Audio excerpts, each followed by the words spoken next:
What's an insult you're proud of? It's not actually bossiness, it's just having that kind of resilience to go after what you want a little bit. So far, has there been anything in your life that's had a huge impact on you? But now, third year's creeping upon me.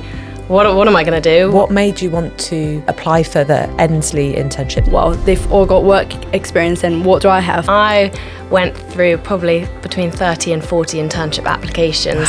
This internship has given me, some idea to what I want to do. What have you learned about the insurance industry? You can insure volcanoes, you can insure ships, you can insure cargo. I really did think it was an exploitative industry. There's no such thing as a stupid question. No one's going to laugh at you. Don't be too worried about coming across as perfect. I actually think that I will consider the insurance industry. I would say the world of work, it's much more enjoyable and exciting than what I thought it would be. Yeah, it doesn't feel like you're selling your soul. What's some advice that you would give for anyone thinking about going through that process? Hi everyone, thanks for joining. Today we're going to be talking to Rainbow and Rebecca, who are both doing internships at Endsleigh this summer. They're both university students, and we're going to be talking a little bit more about their experience of insurance so far, some issues that students face, especially entering into the new job market, and other advice for young people looking to learn about the industry or get their first job or an internship as well. So thank you for joining us, Rebecca and Rainbow. It's exciting. It is exciting. Thank you. So I think we'll do, obviously I know you both, working with you both for the past month or so. Want to get to know you a little better for people that don't know you. So first of all, what's an insult you're proud of? That was a great question. I think when I was younger, a lot of my friends would sometimes say, you're a bit bossy sometimes. And when I was younger, I was like, oh no, I would never want to come across as bossy. But these days, I think I've learnt that no, it's not actually bossiness. It's just having that kind of resilience to go after what you want a little bit. And obviously I've learnt as I've grown up, you've got to consider everyone's responses in the room. But actually now it's something I'm sort of proud of, that I'm not afraid to. I won't back down if I really believe in something. If I realise I'm in the wrong, then absolutely, of course, pull me up on that. But I think as I've experienced more of the world, I've realised, especially for women, it's important to stand your ground sometimes. Yeah. Bossy is only ever really used for women, not very much for men. That's very true, so yeah. I think if the flip side of that is confidence and knowing what you want. So absolutely is an insult you should definitely be proud of, I think. Yeah. For me, well, this is a bit weird, but my close friend and my parents always say that I talk too much. But personally, I think that you talk a lot when you're in a good mood, when you're excited about something. So I like to think that because I have people to share, things with, and, I'm happy around them. That's why, I talk so much about, what's going on in my life, what's happening. So yeah, I'm actually quite proud of that. Absolutely. And that's how you sort through things.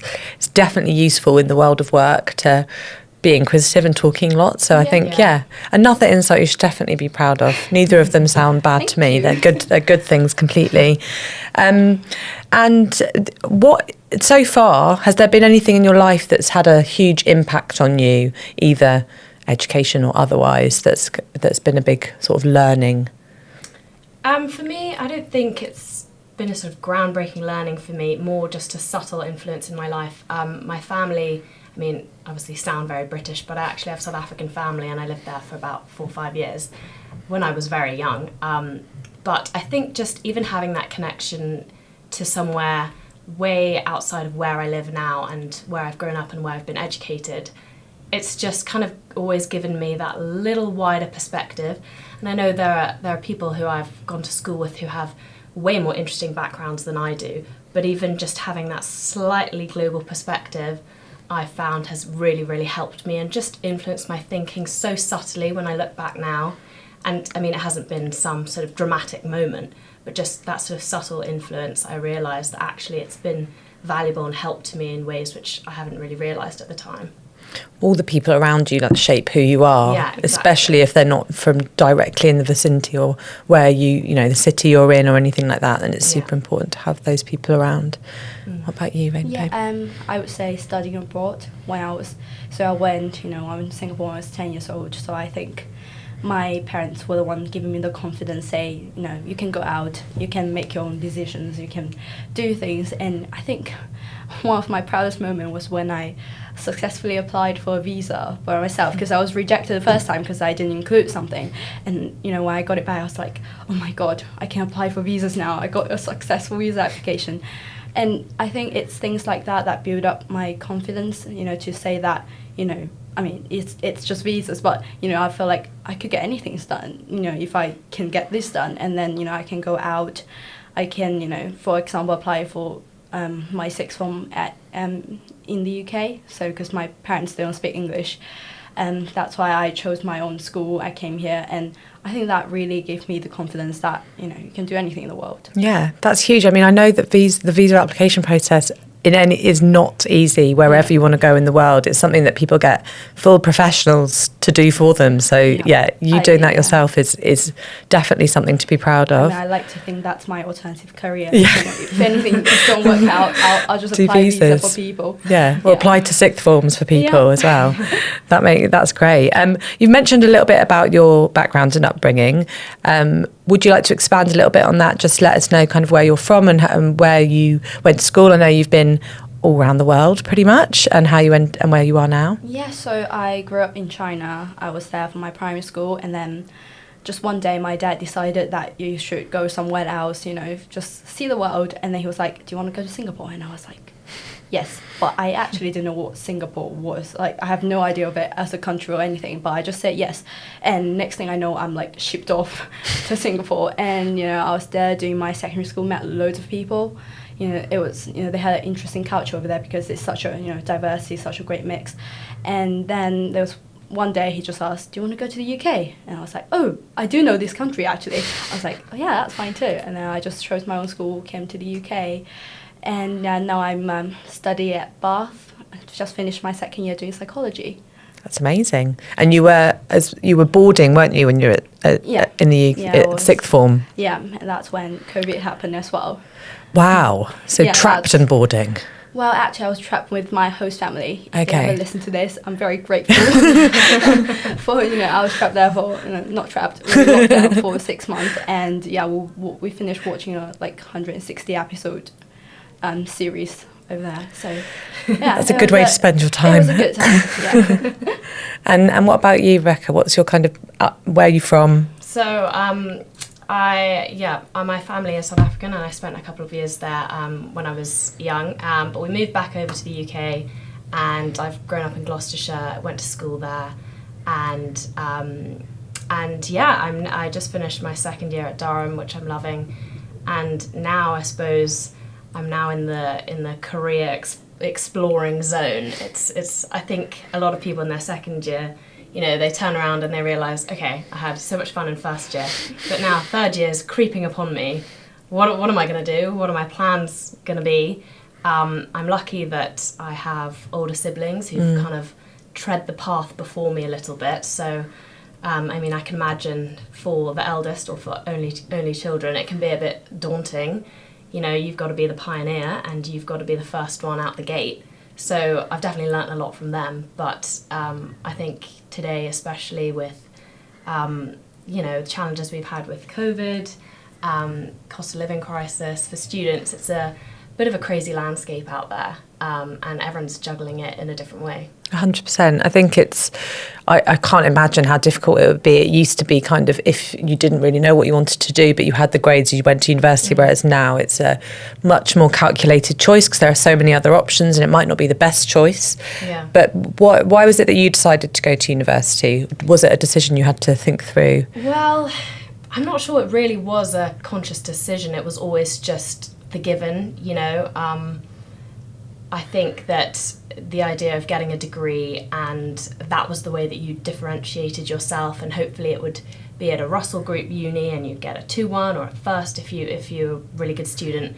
That was seen to be the golden ticket, and then, you know, you'd absolutely leap into the workplace with loads of offers. I think that's definitely been a myth that's been dispelled now that I'm at uni.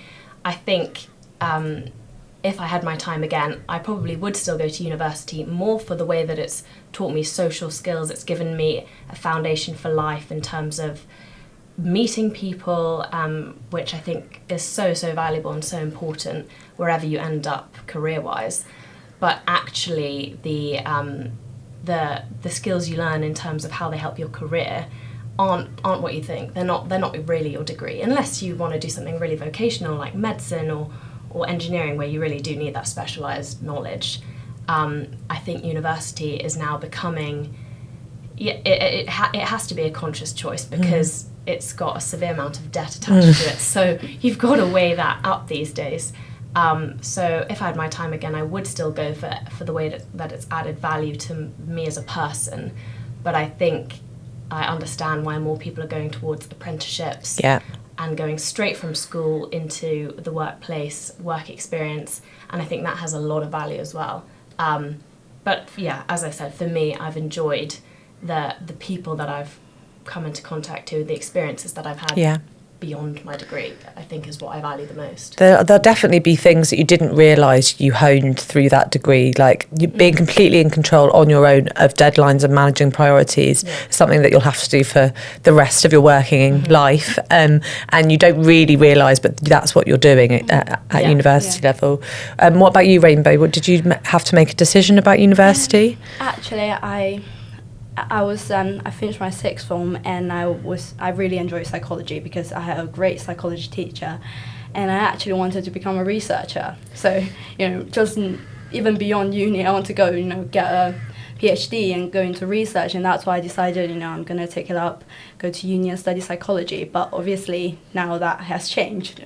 Even after my first year, I was like, well, if I'm a researcher, I have to read that much papers, and I don't think that's what I wanted to be doing. I enjoy reading papers time to time, but as a job, I just don't think it would be the thing for me. So I started to, explore different things, like taking a marketing module and also, apply for this internship. Yeah, I mean, you've led me nicely on to the next question, which is the internship. So for Rebecca's working as our marketing intern, and Rainbow is our research and insight intern as well.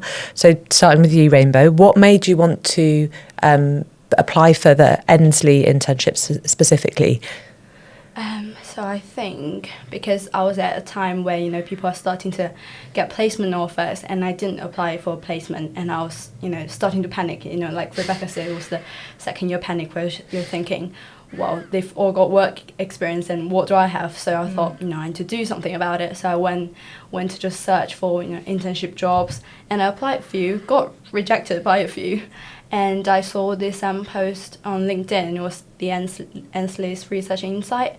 And I thought, that's like the perfect job for me, because it says, people with psychology and marketing knowledge, which is exactly what I did. And I thought the job was really interesting. In the job description, you said it was communication across different departments, which I enjoyed a lot when I was, doing society work. So I thought this would be something I'd like to do. But I didn't actually have any knowledge of the insurance industry, but I thought, I like the role, so I thought I'd just, go for it. So it's more about like the actual job role, the industry I'm not sure about, but the job sounds great. Yeah. What about you, Rebecca? Why did you decide to apply? Well, interesting you say it's about the job role, because I went through probably between 30 and 40 internship applications. Wow. Ranging from marketing, PR, communications, even consulting, across a wide range of companies as well, because if I'm totally honest, I had no idea what I want to do. I still don't. I mean, I'm getting an amazing insight into marketing at the moment through this internship, but I think for me, I just felt overwhelmed by the fact that I didn't know what I wanted to do. So I just wanted to get any experience that I could and then just start from there. I think it's just important to have a starting point rather than just feel like you're treading water and you have no direction to go. So yeah, I went through the process of applying to so many different internships. Definitely built a bit of resilience. I mean, out of the 30 to 40 I applied to, I think I only got to interview stage for like 3 of them. Wow. So it's pretty brutal out there, but you learn to have faith in yourself, and you're like, no, someone's going to see the value I can add at some point. And yeah, I mean, for me, working in the marketing teams made me realise that actually the industry of insurance, again, wasn't something I had actively looked for, but it's definitely opened my eyes up to the opportunities in the sense that, marketing happens in every industry really, in insurance, in big high street stores that you see selling clothes, online, sports teams. Everyone has marketing, and so if you have an interest in a sector, you'll find that there are so many jobs that happen within that. And I think that's something that a lot of students don't. I mean, for me personally, I had no idea really what jobs exist, and beyond the stereotypes of lawyer, doctor, fireman, astronaut, that you learn when you're 10 and you have to make a little presentation. This is what I want to be when I'm older.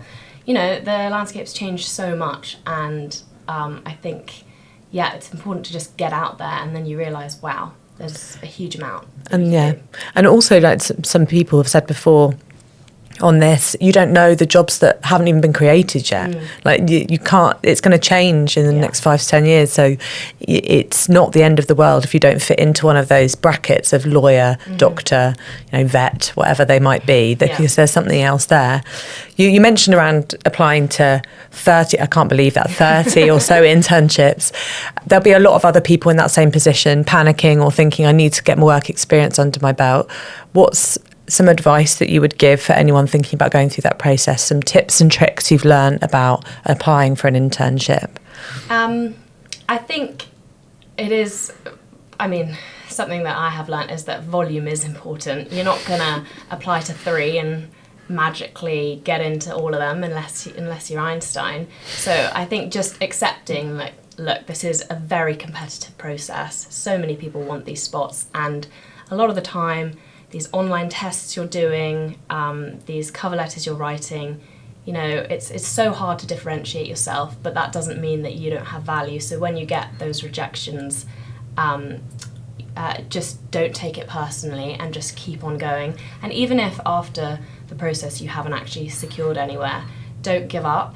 Try and do a work shadowing somewhere. I think if I hadn't got this internship, I was planning on just knocking on a couple of doors of companies near where I live and just asking them, can I just shadow you for a week? Is that okay? And so having that kind of just drive to let's get something. It doesn't matter what it is. Equally, on the other side of that, I think that you don't always have to get some shiny internship.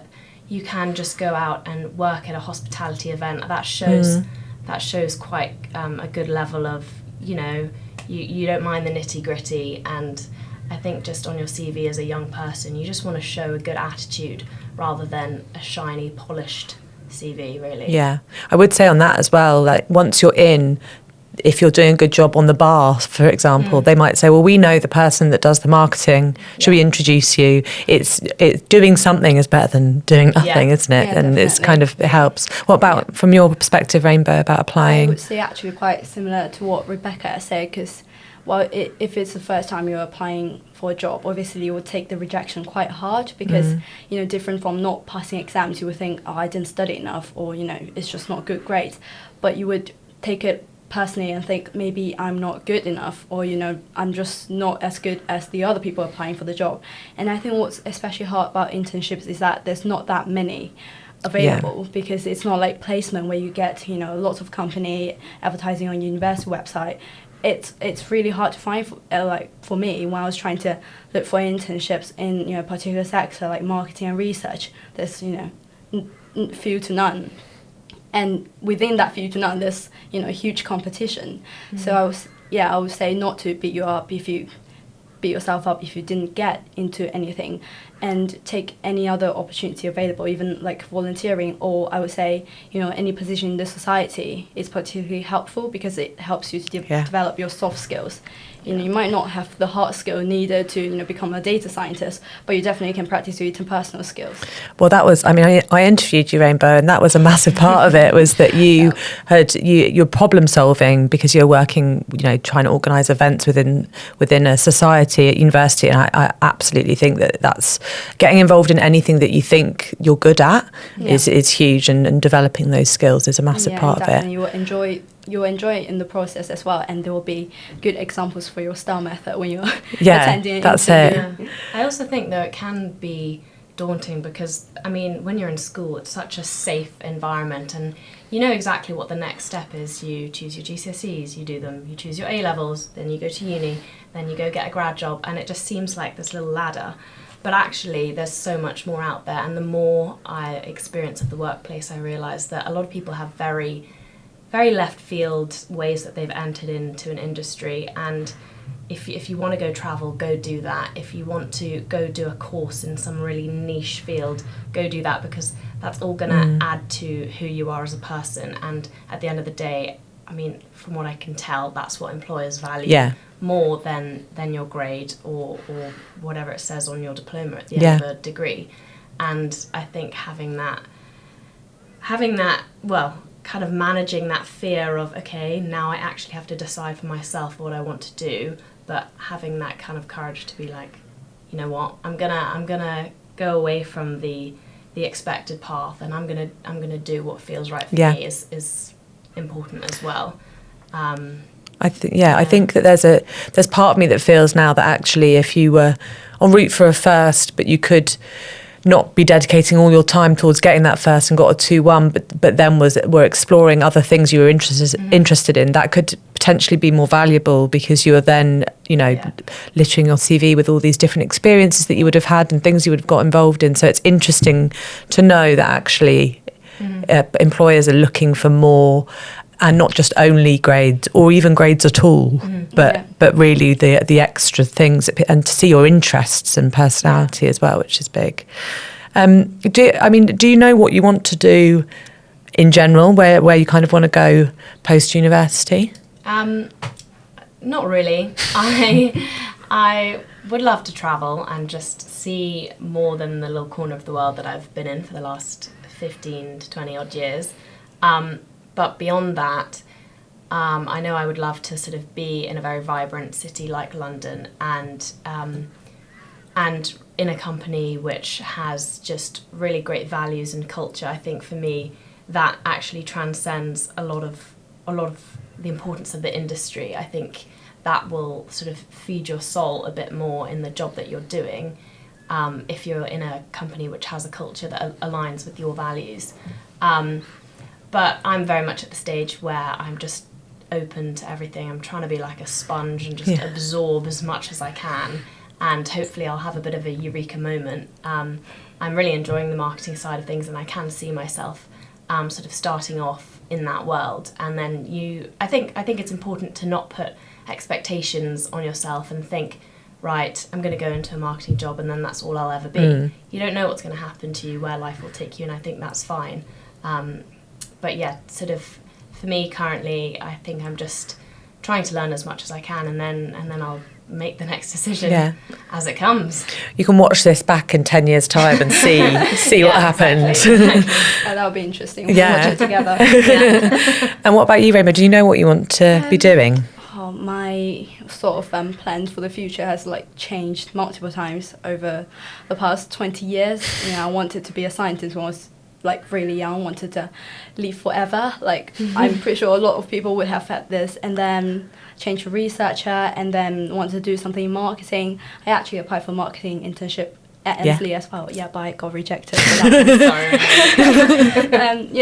And now that actually I think this internship has given me, some idea to what I want to do, because I always liked research. That's why I got into psychology. I've always enjoyed the research and data side of things, but this internship showed me how it applies to real life, the practical implications. It's not just what you write at the end of your paper, that this will have some theoretical implication, and I think I quite enjoy this side of things. So I for the moment being, I would like to pursue something along the way. Yeah. I think it's instead of just number crunching, it's the so what bit of it that's interesting for us as well. Get the insights, and so what's the solution for this? So what can we do about this? Yeah, I don't know if you guys have come across this. I think it's a Japanese concept called ikigai, and it's like a Venn diagram where you see the crossover between your passion, what you can be paid for, what the world needs. I can't quite remember the fourth one. But anyway, it's a great way of sort of trying to work out what career would really, fill your tank and really fulfill you as a person. And I think that's not something which just comes to you when you're young. You've got to work it out, and that might take years. But I think that's, well, hopefully going to be my approach to trying to work out what I want to do. You know, what am I really passionate about? And I think that's something which this internship has made me realise, that these industries, they might sound all old and traditional, and insurance and Lloyd's of London with so much history behind it, and it's been male dominated, and it's this. But actually, when you drill down into it, there's so much going on, and it facilitates so much that actually something you're passionate about, like I love my sport, I play a lot of sport, and it's a big part of my life. You can use that in your job, and it's sort of about finding, well, where are the things that I'm passionate about, and how can I build that into my career? How does it intercept with the rest of things? Yeah, I've learned that as well from doing this process. And I think someone said that the most interesting people in the world still don't know what they want to do when they're 60. Like it's something that's constantly evolving and should be always evolving. So I think it's good for you to make peace with that early on, of like, this isn't the be all and end all. I think is a big thing. But you mentioned around being at this internship, and obviously you both seem to choose the roles. What has surprised you about, what have you learned about the insurance industry, and what surprised you? I'll go to you first, Rainbow. Yeah, I think I would say that before this internship, obviously, everyone knows what insurance is, and it's necessary because you need it for your car, your pets, and stuff like that. But I never sort of realised the importance in more like global, social, and economical context, that you actually need it for things to function in a way, that you need it for the security of businesses, so that they actually provide services to you and not being just scared that they're going to go bankrupt the next day. And I think me, and I believe a lot of people, don't realise that how important insurance is. We just think you just need to get this when you're traveling, you just need it for your car, and you just pay money for it, and you don't think it's for any good. But I believe, if you have listened to our podcast, you'll find that, you can insure volcanoes, you can insure ships, you can insure cargo, which, I've never thought about in my entire life. Well, first thing is that you don't think about insurance, and you don't think about it being interesting. What has insurance got to do with volcano, or, space, or like, just everything basically. And I think that it is quite mind-blowing the first time I heard about this. And I remember I was talking to Jo, she was really passionate about the industry, and I was talking to her, and the way she talked just made me realize, wow, this is a huge thing that I'm doing. And I think that's also why the roles within insurance is so diversified. That's why we need people from everywhere to just do this mission of ensuring everything. And I think it also allows you to make progress, because if you want innovation comes with huge risks, and that's when insurance comes in, say that we'll insure you, and you just go ahead and do what you need to do. So I think just the importance of it. What about you? Is anything surprised? Well, I mean, definitely along the lines of that, insurance for me beforehand, I'll hold my hands up and admit, I really did think it was an exploitative industry where, they're just trying to make money, rip you off. It's that grudge purchase. You're about to buy your plane tickets on holiday, and you're like, oh, I need insurance on top of that. And it's just that extra money that you don't want to pay. But I think what I've realised is, yes, there's that part of it, but actually, from the projects which you can be involved in on a broad global scale, it's actually incredible the amount of good that it facilitates for, like Rainbow was saying, in terms of the climate, in terms of the environment, protecting that, which is becoming so important, and protecting people who are in sort of dangerous, war-torn areas of the globe, and making sure that they get their aid, their food, just being almost a part of that industry. It's a lot more inspiring than I thought. In terms of marketing specifically, I also think, I do an English literature degree, but I sort of picked up a couple marketing modules. But I think I still had this myth in my mind that marketing was just those shiny adverts you see on the TV, and it's, how can you create a cool TikTok campaign and stuff? And it is that, and that's the exciting digital side of it.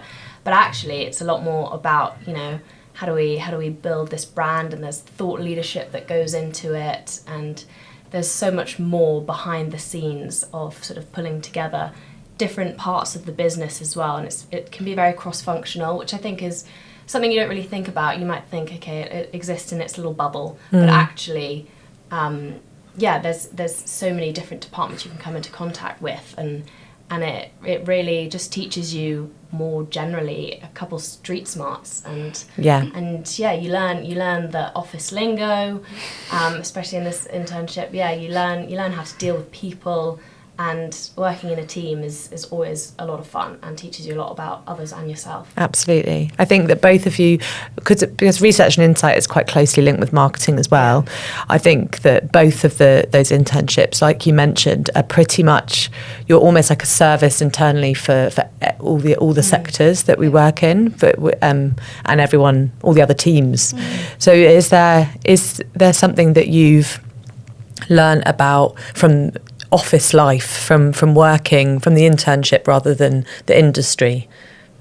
I think the biggest thing for me is learning how important it is to be detail oriented, especially with the marketing team. You've got to have an eye for detail, and I think it kind of feeds into your attitude to your work. If you're invested in it and you believe in it, you want it to be a great end product when you hand something in.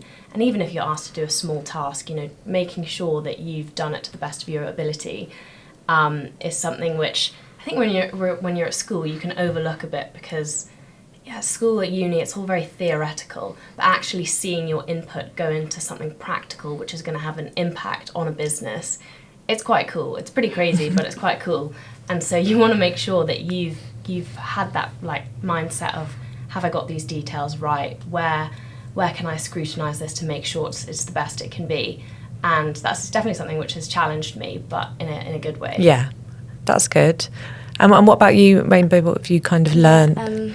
I would say that taking initiative, because things that I think I grew more interested in the role as I went on, and I just realised I'm asking to be involved in this project and that project, which I really enjoyed doing. And I think that's something everyone should do, especially when you just started your career. You need to take initiative to be involved in different things, and just not just do the things that's being assigned to you, because everyone's busy in an office. It's not like when you're in university, you get assigned to do this paper, that paper, and everyone's busy. Your manager might just say, well, do this, and she might not say too much. Not you, Eleanor. You give a really good. I don't mind if it's about me. But so you need to find the people, and that's what I asked in my interview as well. What might be a challenge, and that's what you said to me. You might need to find the right people to ask, because you're not always briefed. Because for when you're in uni, for your papers you always get told you're supposed to do introduction, method, results, and appendix, that kind of thing. It's very detailed, but in office people are busy with their own things, and you can't expect people to still spoon feed you with information for you to do the job. So I think it really is taking the initiative to find out for yourself, and also to just get involved in as many things as you can, especially summer internship. It's really short. It flies by, and you just want to be learning as much as you can. I think that's a big thing, because when people have been in the industry for a long time, they forget that what you don't know. They forget what's common knowledge and what isn't common knowledge. And I think that a huge thing is taking that into your own hands, and that there's no such thing as a stupid question. No one's going to laugh at you, but it's getting used to being, no one's going to help.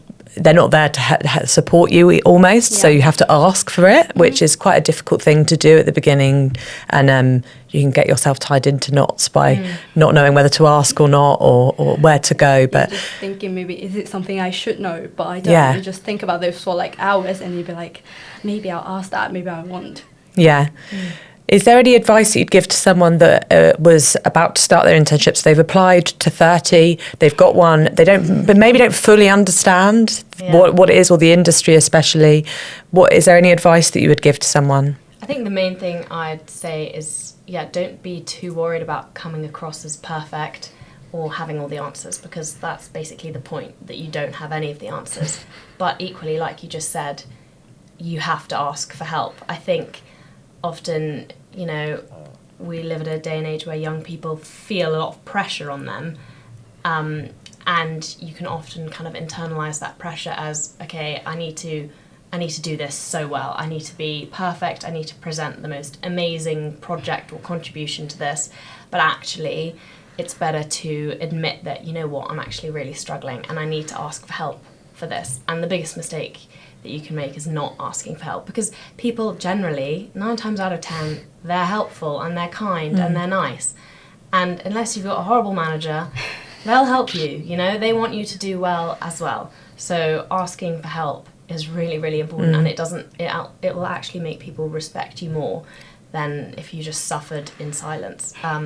Even though it can be scary to ask for help because you don't want to look stupid, but you know what, you are stupid compared to the experts. So to get to the expert level, you got to be stupid first, but you got to ask. That's it. Especially because, you know, if someone's giving you a presentation and no one asks any questions, it's a horrible feeling. So it's kind of the similar thing. You want to ask loads of questions. It shows that you're interested. Yeah, and often asking questions can inspire someone. They suddenly have a thought, and it all domino effect, and it just allows for a lot more.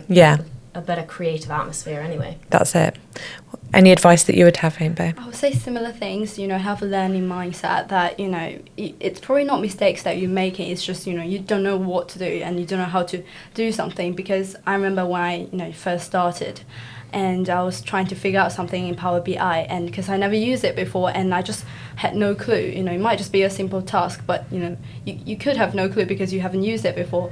But I think there's nothing to worry about that. You know, it's not a mistake that you're making. It's a transition from being in university to being in a workplace. And you might think that, well, if I got in the job, I probably have everything it needs.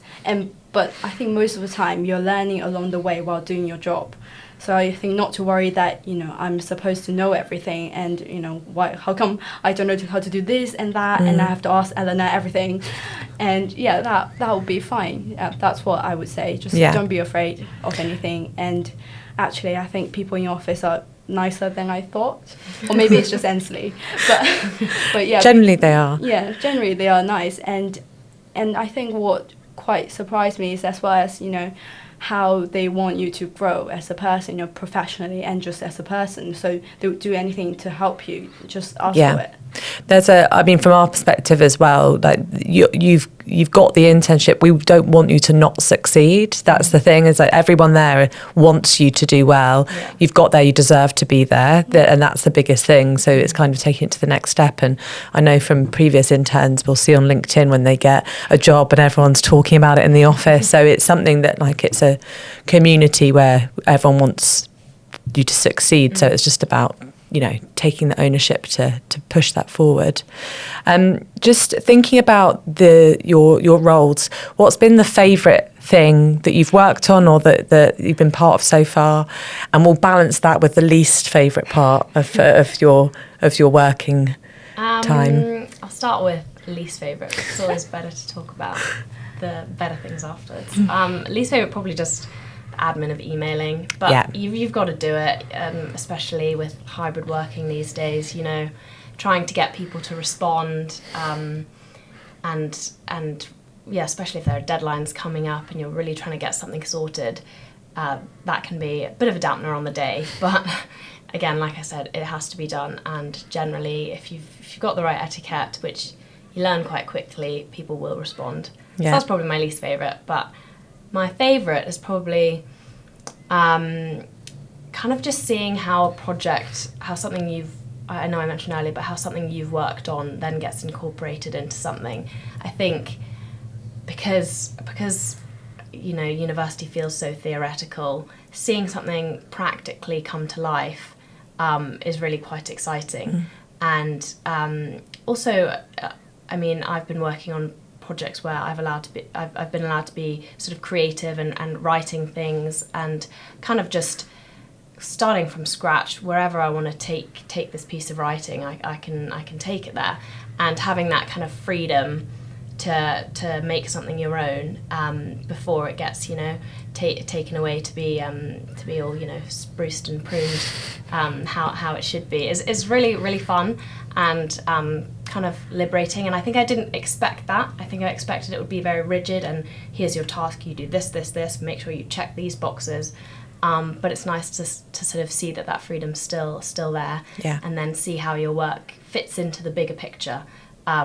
I think it kind of keeps you inspired as well. It's a bit chicken and egg, because you need to trust someone to be able to give them that freedom. So it's a testament to you that you're being allowed, because if it's very easy for someone to not be able to be given that freedom with creativity, especially in marketing. So I think that's great that you've experienced that as well.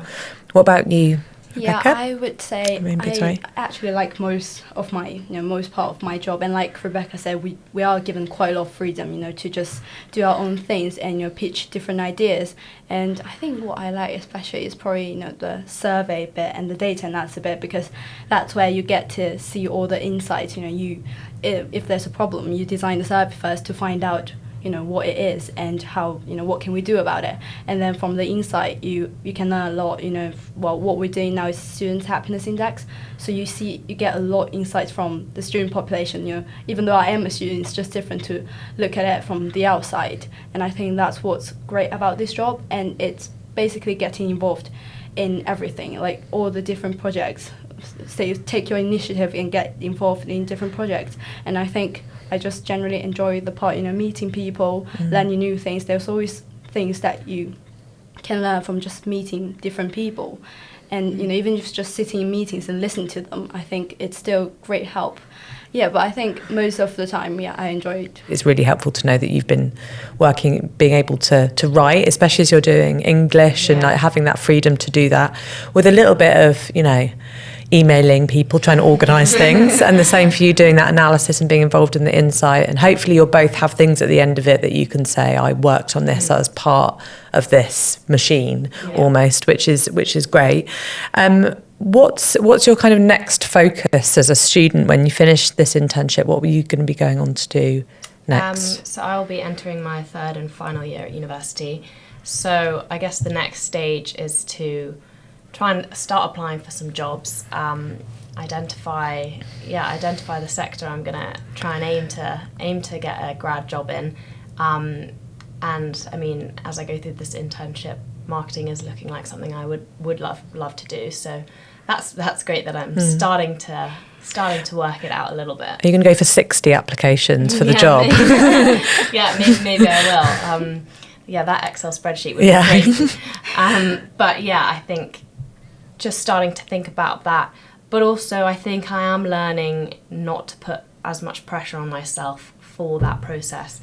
If that doesn't work out and this time next year I've just graduated and I don't have a job lined up in September, it's okay. And it doesn't matter, and you can go and do something completely left field, and that's all fine. And actually that might be better. I'm a big believer that things happen for a reason. And not that's not to say that you can sit back, relax, and life will take care of itself, because you do have to take action. But I think that you'll find that actually you end up on a path which is even better. And so I think for me it's just going back to uni, trying to get the degree in the bag, hopefully with as few strikes as possible, and then apply to some jobs, hopefully get a response. But equally, I'm learning that it's okay if it doesn't work out the way that I want it to. You never know where the not workings out might take you. It might take you down a different path. You might end up doing something that later becomes a core part of your career. Exactly. So it's important to take that as a positive. Meeting people along the way who might be part of a network in the future, which you didn't realise had so much potential to get you somewhere even more amazing. Absolutely.